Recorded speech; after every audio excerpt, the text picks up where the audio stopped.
बोला बहनी का कहबू। गवा खे गावत त है अब कैसे गाई। गवा चला आ गया तो सीमा हुआ गई है वो हर खेते ओरी को भाई तो सबके गाँव का नहीं बैठल हो। का गाई बहनी गईबू तब ना। अच्छा हम गाय तब भी आए पर के गाय तू सब ना गदुआ करत जा ना टेरी फरज जा। हाँ टेढ़ी भरब अठिया कैसे नूरा महंग भैना बाबा अठी चुनरी भाई लाया ना मोल चुनारी भाई लाया ना मोल अठिया कैसे नूरा महंग भैना बाबा चुनरी भाई लाया ना मोल बाबा का छोड़ली माया जाना बाजन अपने माया जी का गोद अपने मारिया जी का ई का गाना गावत बन इतना नीक अपने मयरिया चला इतना काट लेकिन काट ले चालू हो कमरा चला पर है हम काट ले तू गावा दूसरा गाना जो तोरे आवत तो ना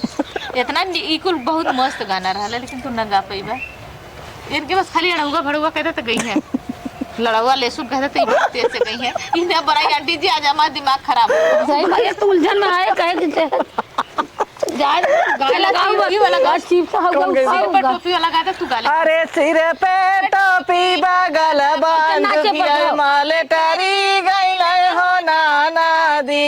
अरे सिर पे टोपी बगल बांध माले टरी गई हो नाना दी मलेटरी गई ना हो नाना दी माले टरी गई ना हो नाना दी। अरे पापा दिहला जोड़े टिकौआ सजवले रहली हो नाना दी। अरे पापा दिहला जोड़े टिकौआ सजवले रहली हो नाना दी। अरे निहुर सैया दुलरुआ देखऊ ना पहले माले टरी गई हो नाना दी। अरे सैया दुलरुआ ना देखई ना पहले माले टरी गई हो नाना दी।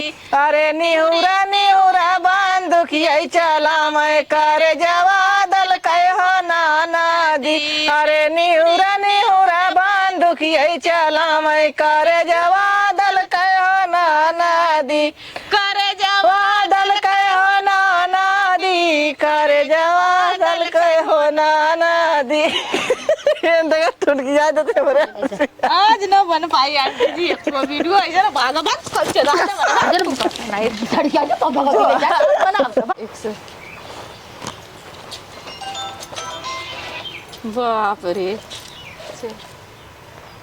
देखी जा